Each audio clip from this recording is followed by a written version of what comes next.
चले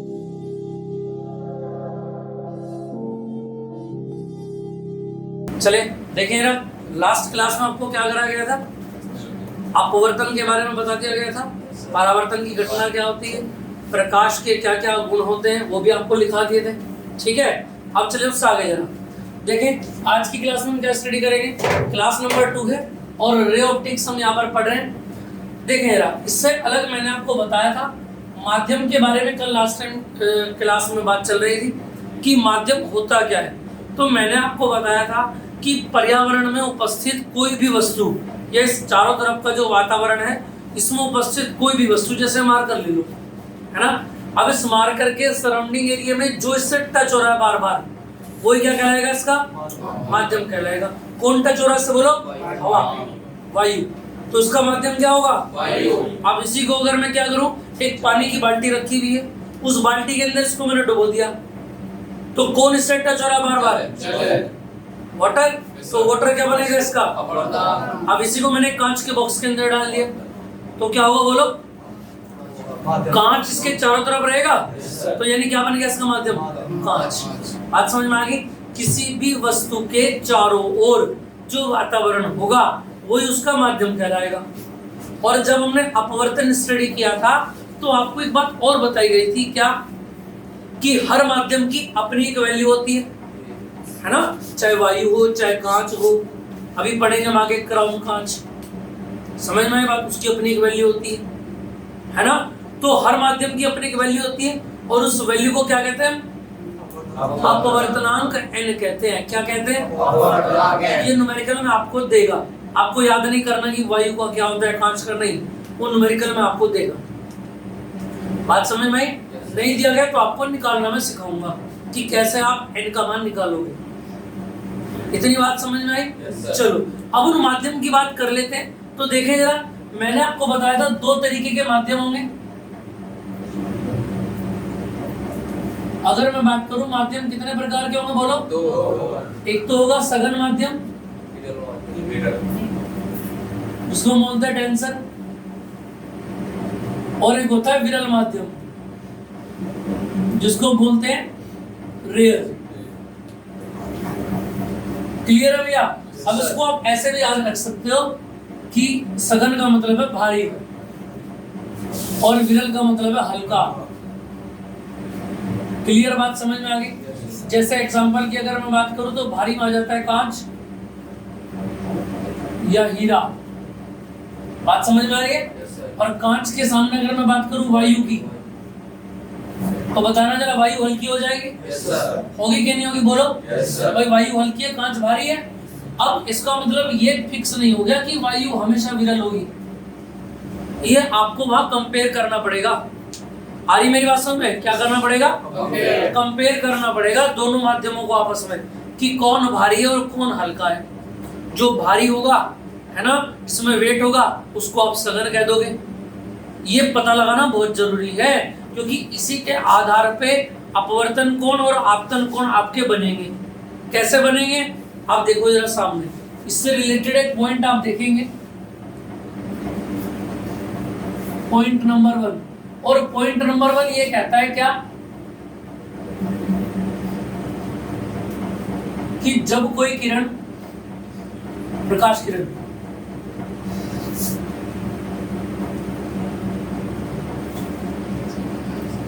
सघन माध्यम से, बात न करे भैया कोई भी, विरल माध्यम में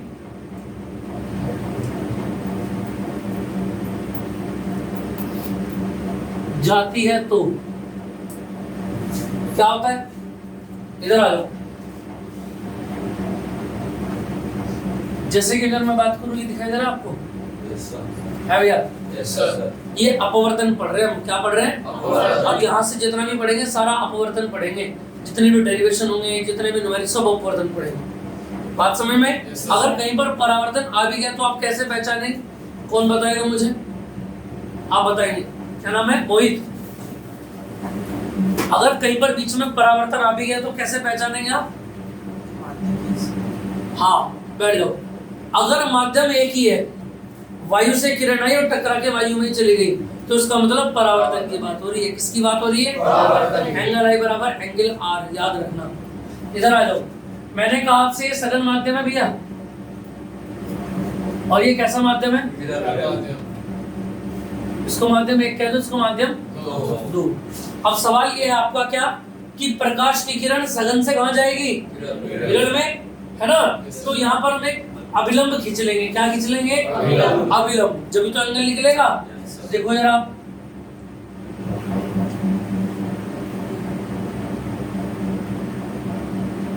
ये कोई प्रकाश की किरण है, और कौन सी किरण है बोलो? ये आपतित किरण। कौन सी किरण है भैया? आपतित किरण।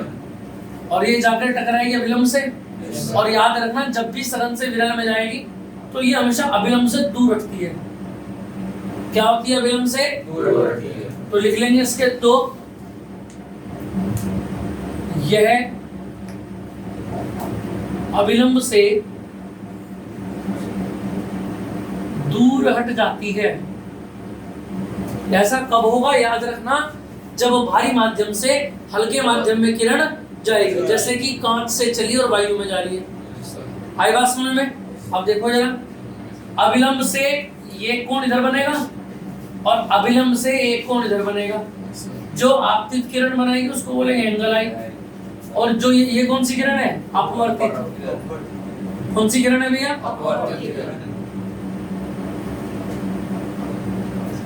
ये बनाएगी एंगल आर। क्या बनाएगी ये? Angle r. इतनी बात क्लियर है? यहाँ तक कोई दिक्कत? समझ में आ गई बात? और इसी के ऊपर कौन फॉलो करेगा? Sine i upon sine r equal to 1 and 2। यार भाई, एक से तो दो में जा रही है किरण, है ना? तो जहां जाती है उसका अपर्तनांक लेते हैं। तो साइन आई बटे साइन आर बराबर क्या बनेगा? 1 and 2। याद रहेगी बात? अब दूसरी बात देख लेते हैं। क्या? Point number 2। ये सारी बातें काम आएंगी, याद रखना। और मैं फिर बता रहा हूँ, याद रखना, सर्वे ऑप्टिक्स में ये कम से कम 7 से 8 दिन चलेगी आपकी। जिसने छुट्टी लगाई तो जिम्मेदार वो होगा अपने आप। किसी को कोई पॉइंट दोबारा पढ़ाया नहीं जाएगा, ध्यान रखना, अगर तुम लोग छुट्टी लगाओगे तो। देखना जरा, इसमें अगर मैं बात करूं, जब कोई किरण, अब क्या बात आती है बोलो? विरल से, इसका उल्टा कर लेते, विरल से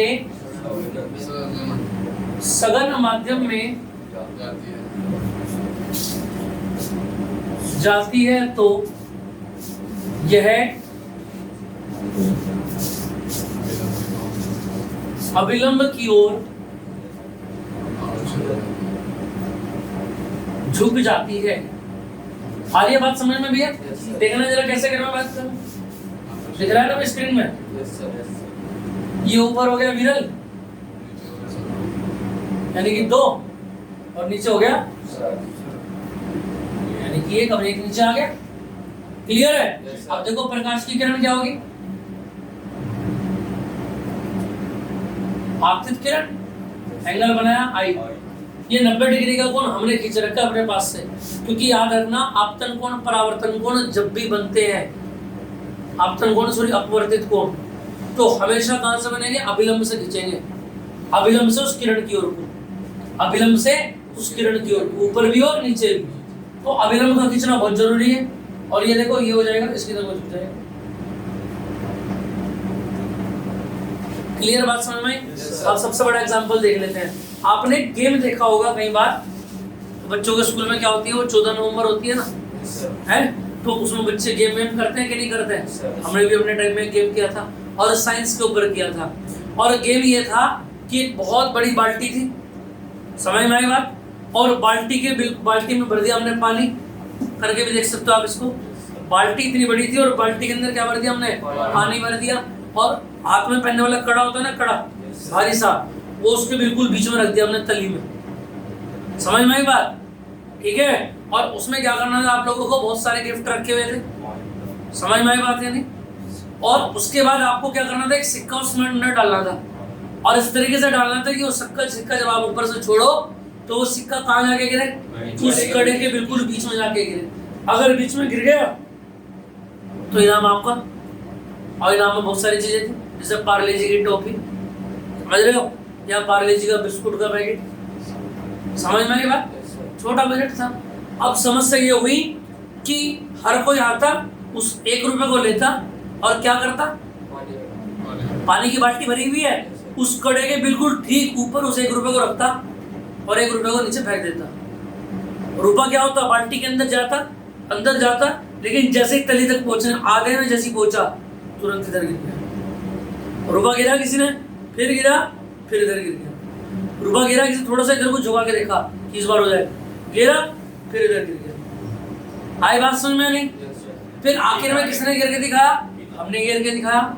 और तरीका क्या था, तरीका ये था कि हमें एक बात का पता है क्या, कि जब भी कोई प्रकाश किरण विरल माध्यम से सघन माध्यम में जाएगी, अब बाहर क्या है, हवा, और अंदर क्या है, पानी। तो बताओ सघन कौन सा है, अंदर वाला? अरे सघन कौन सा है, पानी तो है। भारी जो होगा वही तो सघन होगा, डेंसर जो होगा। और बाहर जहां से आप रुपए को गिर रहे हो वो हल्का माध्यम है। तो क्या करना था आपको, बोलो? अगर आपको केंद्र की तरफ को कोई चीज डालनी है तो क्या करना पड़ेगा आपको? अगर किनारे पे से डालोगे तभी तो केंद्र की तरफ को झुकेगा। अगर तुम केंद्र की तरफ को डालोगे तब भी किनारे की तरफ को झुकेगा, तो बाहर जाएगा। हमको कुछ ऐसा करना है कि रुपया गिरे और गिरने के बाद तिरछौके कहाँ आए, केंद्र की ओर। तो हमने क्या करा, रुपए को बीच में न रख के किनारे पर रखा बिल्कुल, और किनारे पर रख के उसे छोड़ दिया। जैसे ही छोड़ा रुपया अंदर गया, और हमें पता है विरल माध्यम से जब सघन माध्यम में जाएगी कोई वस्तु या किरण तो क्या होगी, हाँ, जैसी जाएगी और तुरंत बेंड हो जाएगी और कहाँ गिरेगी, केंद्र में जाके गिरेगी। आई बात समझ में? क्लियर है इतनी बात? ये इसका सबसे बड़ा एग्जांपल है, इसको आप ध्यान रखिए। क्लियर है? दोनों में से कोई भी एक याद कर ले, दूसरा अपने आप याद हो जाएगा। जैसे हमें सबसे ज्यादा जरूरत जो पड़ेगी वो किसकी पड़ेगी, इसकी पड़ेगी, ऊपर वाले की। तो याद रखना, जब भी कोई प्रकाश किरण, बोलो जब भी कोई प्रकाश किरण, जब भी कोई प्रकाश किरण, आवाज नहीं आ रही तुम्हारी, जब भी कोई प्रकाश किरण सघन माध्यम से विरल माध्यम में यानी भारी से हल्के में जाती है तो यह किरण अविलंब से दूर हट जाएगी। आई बात समझ में? सघन माध्यम से विरल में जब जाएगी तो अविलंब से क्या होगी, बोलो? दूर हट जाएगी। यही आपको याद रखना है, इससे हमारा काम चल जाएगा। इसका अगर उल्टा आता है तो आपको पता ही है, अविलंब की तरफ को बेंड हो जाएगी। क्लियर है इतनी बात? इसको जल्दी कॉपी करें जरा, जल्दी से इसको कॉपी करें। एक बात और याद रखेंगे आप लोग, छोटा सा पॉइंट मैं आपको बता देता हूं, इधर देखिए जरा।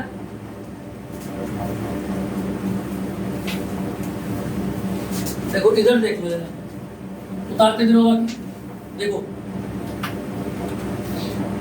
एक फॉर्मूला होता है 1n2 इक्वल टू 1/2n। इसको बोलते हैं उत्क्रमणीयता। क्या बोलेंगे? उत्क्रमणीयता। इसका प्रूफ वगैरह की जरूरत नहीं है, फिलहाल आप इस डायरेक्ट फॉर्मूले को याद रख लेंगे। 1n2 का मतलब क्या होता है, 1/2n1। देखो कैसे इस फॉर्मूले को लगाओगे आप। जैसे मैंने आपसे कहा कि सघन से आप माध्यम 1 से 2 में किरण जा रही है जिसका अपवर्तनांक कितना है, 1.2। तो इसमें n को मैं कैसे सेट करूंगा, बोलो? किरण 1 से कहां पे जा रही है, 2 में। जिसमें जा रही होगी उसको यहाँ लिखोगे, yes, और जहां से आ रही है इसको यहाँ लिखोगे, yes, तो 1n2 का मान कितना हो गया, 1.2। अब कई बार सवाल आपसे उल्टा पूछ लेगा, अगर 1n2 का मान ये है तो बताओ 2n1 का मान कितना होगा। अगर ये किरण दोबारा ऊपर वाले माध्यम में चली गई तो बताओ 2n1 का मान कितना होगा। मैंने आपको फॉर्मूला बता दिया, अगर माध्यम को पलट दिया जाए तो वैल्यू भी बदल जाएगी। जैसे 1n2 का मान 1.2 था तो 2n1 का मान 1/1.2 हो जाएगा। बात समझ में आई कि नहीं है? बोलो जरा। अरे हाँ ना बोलो। क्लियर है तेरी बात? समझ में आई? अब देखो जरा दूसरा फॉर्मूला। दूसरा फॉर्मूला ये है कि अगर कहीं पर 1n2 लिखा हुआ है तो n2 वाला अपवर्तनांक ऊपर आएगा और 1 वाला नीचे आएगा। कुछ बात समझ में आई? इसको आप ऐसे भी लिख के बता सकते हो, जैसे अगर मैं बात करूं, मैंने कहा WNG, क्या लिखा मैंने? WNG लिखा। अब देखो जरा कैसे लिखोगे आप इसको। इस बात को कैसे लिखोगे बताओ जरा, बोलो। मैंने कहा बाद वाला कहाँ आएगा ऊपर, तो जी वाला कहाँ आएगा ऊपर, और पीछे वाला आएगा नीचे, डब्ल्यू आएगा, और जहां पर कुछ नहीं होता वहां पर कौन होती है, हवा। आई बात समझ में नहीं? अरे आई बात समझ में? जहां पर कुछ नहीं होता वहां पर क्या होती है, एयर होती है, हवा। तो आगे लगा देंगे ANG। तो इस फॉर्मूले को भी आप याद रखेंगे, WNG equal to ANG upon ANW। जल्दी से कॉपी करें इसको सारे को, इस फॉर्मूले को याद रखना।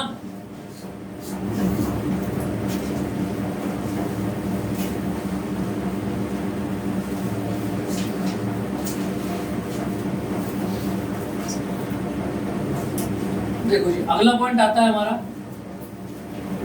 क्रांतिक कोण, जिसको बोलते हैं क्रिटिकल एंगल। हमें पता है एंगल कब बनता है, जब दो भुजाएं खुलती हैं, जब ही तो बनता है एंगल। अगर ये दोनों भुजाएं ना खुले बन रहे तो क्या एंगल बन सकता है, बोलो यार? नहीं बन सकता। तो दो किरणों का टकराना बहुत जरूरी है एंगल बनाने के लिए। अब देखो याद रखना एक बात, मैं पहले इसको लिख देता हूं यहां पर। सघन माध्यम में बना वह आपतन कोण। अब इसको कोरिलेट करते रहना जो आपने पढ़ा भी पहले। सघन माध्यम में बना वह आपतन कोण जिसके लिए विरल माध्यम में बने अपवर्तन कोण का मान 90 डिग्री होता है।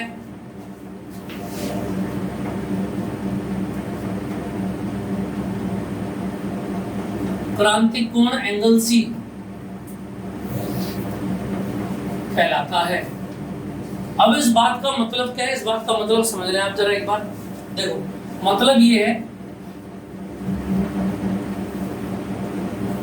देखो जी, ये तो हो गया सघन माध्यम और ये हो गया, इतनी बात समझ में आ रही है? देखो मैंने अभी भी आपको बताया क्या, अगर कोई भी प्रकाश किरण सघन माध्यम में, मैंने ऐसा ऊपर क्या लिखा हुआ है, हमें एक बात तो कंफर्म है ना कि जब भी कोई प्रकाश किरण सघन से विरल में जाती है तो अभिलंब से दूर हट जाती है। ये तो सभी को याद है। तो ये तो कंफर्म हो गया कि ये दूर हटेगी। लेकिन वो हमें क्या कह रहा है, वो ये कह रहा है कि सघन माध्यम में बना हुआ, सघन माध्यम कौन सा, ऊपर वाला, और आपतन कोण क्या है, I, वह आपतन कोण जिसके लिए विरल माध्यम, ये रहा नीचे वाला, विरल माध्यम में बने अपवर्तन कोण का मान। अपवर्तन कोण यानी यहाँ से जो किरण जाएगी वो इस नॉर्मल से जो एंगल बनाएगी, वो कह रहा है इस एंगल का मान 90 डिग्री होना चाहिए। 90 डिग्री कब बनेगा, जब किरण आई और इसी लाइन के ऊपर से चली गई। और ये वाला एंगल क्या बनेगा, बोलो? एंगल R बराबर 90 डिग्री। बोलो बनेगा कि नहीं बनेगा 90 डिग्री? समझ में आई बात या नहीं? अगर ये हल्की सी ऊपर हो गई तो ये फिर दोबारा सघन में चली गई, परावर्तन हो गया। एक बात समझ में आई? ये बिल्कुल इस लाइन की सीमा रेखा के ऊपर रहेगी, जिससे कि काउंट किसमें हो, नीचे वाले तल में, विरल माध्यम में। आ रही बात समझ में? फिर दोबारा सुन लो। अगर ऐसा हो जाए तो क्या कहा उसने, सघन माध्यम में जो आपतन कोण है ना, उसको ही आप क्या बोलोगे, क्रांतिक कोण बोलोगे। फिर ये आपका ऊपर वाला जो C एंगल है ना, I, ये I ना बन करके क्या बन जाएगा, C बन जाएगा। बात समझ में आई कि नहीं आई? एक बार फिर दोबारा से देखो, उसने क्या बताया आपको कि सघन माध्यम में बना हुआ आपतन कोण, सघन माध्यम का ऊपर वाला, इसमें जो वो कोण बना हुआ I, ये C बन जाएगा। कब बनेगा, जब विरल माध्यम में बने अपवर्तन कोण, यानी ये वाला जो कोण बन रहा है यहाँ पर, ये 90 डिग्री हो। यानी नॉर्मल अभिलंब से और इस किरण के बीच का कोण 90 डिग्री कब हो सकता है, जब ये इससे बिल्कुल इस लाइन से मिला करके चले, ये भी 90 डिग्री बनेगा। आई बात समझ में नहीं? अब सवाल ये अलग अलग तरीके से आता है कि क्रांतिक कोण के लिए निम्न में से कौन सी मुख्य शर्त है? 4 ऑप्शन वो आपको दे देगा अलग अलग। समझ में आई बात या नहीं? बहुविकल्प मिलेंगे मॉडल के अंदर ऐसे, जो यहीं से लगेंगे डायरेक्ट। समझ में आई बात या नहीं? तो उसमें से एक कंडीशन क्या होगी? एक कंडीशन तो ये हो सकती है आपके सामने, क्या कि जो प्रकाश किरण है वो सघन से विरल में जानी चाहिए। आई बात समझ में? भाई सघन से विरल में जाएगी तभी तो दूर हटेगी। एक कंडीशन तो ये हो गई, और दूसरी क्या हो गई कि एंगल आर का मान जो 90 डिग्री होना चाहिए। ये 90 डिग्री से एक भी कम हो गया तो ये सी नहीं होगा, ये आई कहलाएगा आपका। आई बात समझ में? इसके लिए छोटा सा डेरिवेशन है, इस सी की वैल्यू क्या होगी। देखो आ जाओ क्या होगी वैल्यू, देखो यार सामने इधर आ जाओ। इसके बारे में अगर मैं बात करूं, इधर आ जाओगे।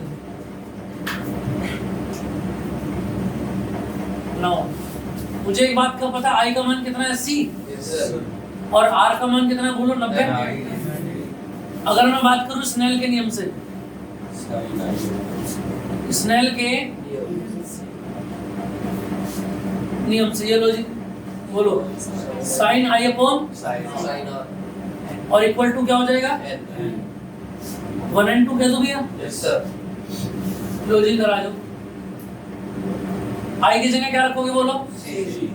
और आर की जगह क्या रखोगे बोलो? रखोगे या नहीं? बोलो भैया, रखोगे क्या नहीं? क्लियर है? अब देखो जरा ऐसे, ये साइन 90 कितना हो गया? एक हो गया। तो एक काम कर लो, क्या करोगे बोलो?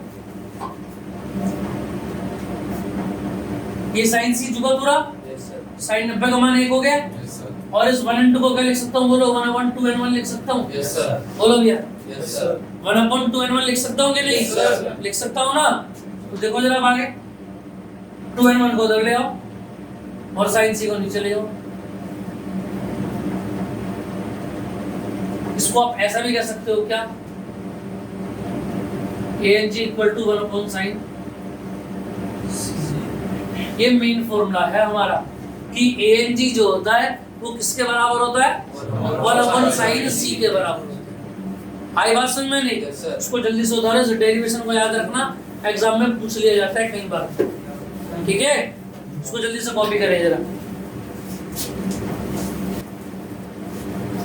तेरी बात क्लियर हो गई भैया? अब देखिए जरा आगे नेक्स्ट।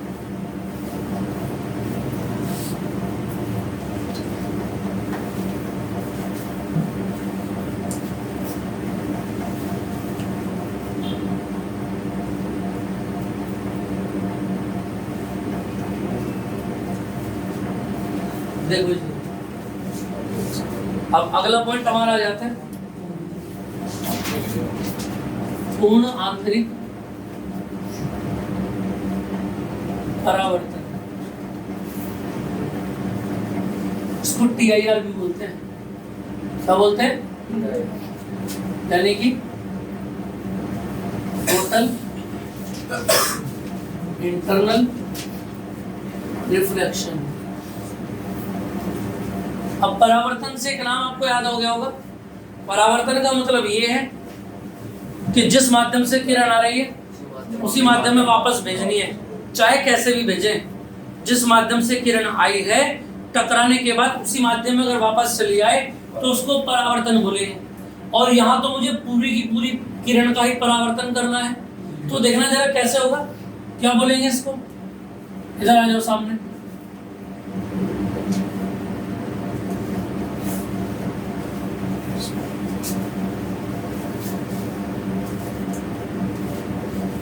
इसको किस तरीके से लिखेंगे आप, ये बात देखो जरा।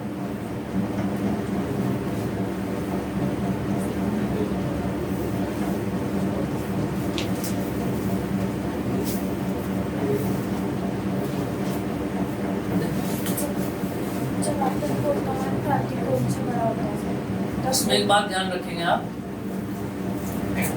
एक बात देखो जरा, पहले समझो इसको क्या है और समझेंगे कैसे। ये ऐसे बन रहा है कि नहीं बन रहा है, बताओ। ऐसे बन रहा है, दिखाई दे रहा है सभी को। अब अगर मैं इसको ऊपर करूं, ये मान बढ़ा नहीं बढ़ा? बोलो, अबे ऐसे था है भाई? sir. ऐसे था? Yes, sir.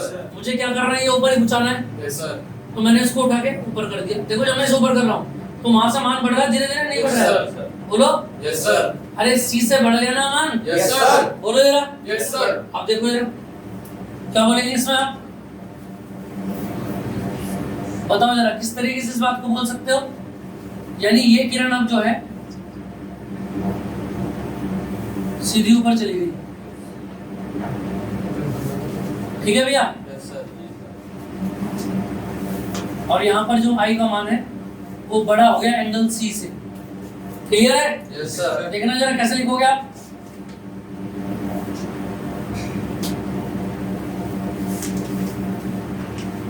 सघन माध्यम में बने, ऐसे लिखोगे, जब सघन माध्यम में बने आपतन कोण का मान क्रांतिक कोण से अधिक हो जाए। भाई क्रांतिक कोण कब तक था? जब तक ये 90 था। Yes, sir. अब हमने 90 से इसको बढ़ा दिया, ऊपर कर दिया। Yes, sir. समझ में आई बात? तो क्रांतिक कोण तो बढ़ा नहीं, क्या बन गया? आई बन गया। फिर दोबारा से हो जाए तो संपूर्ण किरण पुंज का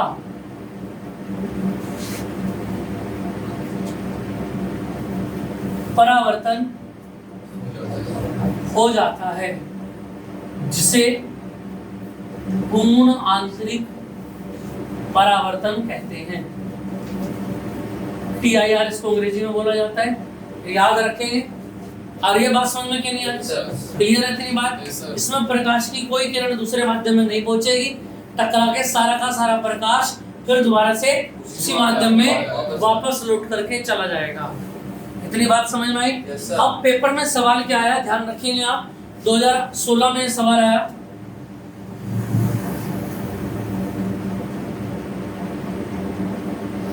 पूर्ण आंतरिक परावर्तन की शर्तें बताओ क्या क्या है। कौन सी ऐसी कंडीशन है जिनके बिना TIR संभव ही नहीं है? समझ रहे हो? Yes, sir. तो ऐसी कौन कौन सी कंडीशन है बताना जरा। सबसे पहली बात तो ये कि किरण जो है वो सघन से, इसको पूरा लिखेंगे भैया, सघन माध्यम से विरल माध्यम में जानी चाहिए भाई। ये बात अलग है, वो टकरा के वापस आ जाएगी। हम जो दिखाएंगे, हम तो ये दिखाएंगे ना सघन से विरल में भेज रहे थे। Yes, sir. आई बात समझ में नहीं? क्लियर है? Yes, sir. ये जानी चाहिए थी लेकिन गई नहीं। Yes, sir. अरे आई बात समझ में? Yes, sir. और दूसरा क्या बनेगा बोलो? एंगल आई का मान हमेशा बड़ा होना चाहिए एंगल सी से। एक नंबर में आया अति लघु में। मॉडल जब आप पढ़ेंगे तो आपको वहां लिखा मिलेगा, और 2-3 बार पूछा गया क्वेश्चन। आई बात समझ में? Yes, sir. क्लियर है इतनी बात? Yes, sir. NCERT से इसका आप एग्जांपल निकाल लेंगे सारे, या मैं नेक्स्ट क्लास में आपको इसका एग्जांपल लिखा दूंगा। क्लियर बात समझ में आई? Yes, sir. तो आज की क्लास में हमने क्या क्या पढ़ा बताना जरा एक बार, जल्दी से रिवाइज कर दो 2 मिनट में। सबसे पहला हमने क्या पढ़ा था? माध्यम के अंदर किरण कैसे आएगी और कैसे जाएगी। हमने पढ़ा कि सघन से अगर विरल में जाएगी तो विरल से दूर हट जाएगी। समझ में आई बात? Yes, sir. और अगर इसका उल्टा होगा, विरल से सघन में आएगी तो अविलंब की ओर को जितने भी कोण बनेंगे सारे अविलंब से बनेंगे, IB और RB। दूसरी बात हमने पढ़ी क्रांतिक कोण। क्रांतिक कोण क्या होता है? जब एंगल R का मान 90 डिग्री हो जाए तो I को ही आप C कह दोगे, जिसका फॉर्मूला है ANG बराबर 1/sin C।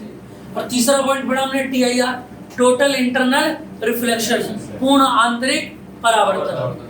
समझ में आई बात? Yes, sir. इसके लिए क्या बताया? जब संपूर्ण प्रकाश टकरा के फिर दोबारा से पहले माध्यम में वापस चला जाए। आई बात समझ में? जहां पर क्या लगेगा? एंगल आई बराबर एंगल आर, पूर्ण आंतरिक परावर्तन हो जाएगा TIR। क्लियर है? चलिए तो आज की क्लास में ध्यान रखेंगे, इससे आगे नेक्स्ट क्लास में पढ़ेंगे।